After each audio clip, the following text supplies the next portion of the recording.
আসসালামু আলাইকুম। ৫টি ইসলামী ব্যাংককে একত্রিত করে সম্মিলিত ইসলামী ব্যাংক পিএলসি নামে একটি রাষ্ট্রায়ত্ত ব্যাংক প্রতিষ্ঠা করা হচ্ছে।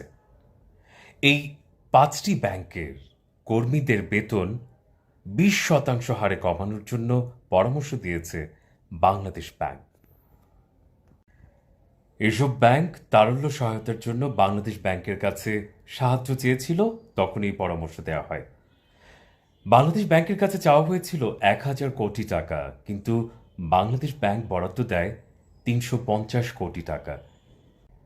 এই ব্যাংকগুলোর তারল্য সংকটের কারণে গ্রাহকরা টাকা তুলতে হিমশিম খাচ্ছেন এবং ব্যাংকের কর্মীদেরও বেতন দেয়া সম্ভবপর হচ্ছে না।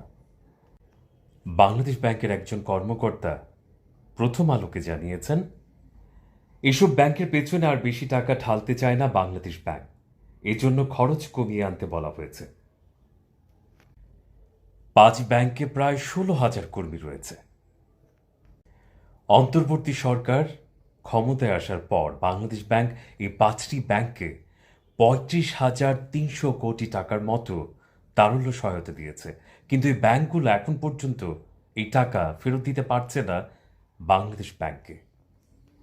জানা গেছে, ব্যাংকগুলো একীভূত হওয়ার পর আমানতকারীরা ২ লাখ টাকা পর্যন্ত তুলতে পারবেন। সাধারণ আমানতকারীদের অর্থ পরিশোধের সময়সূচি জানানো হবে।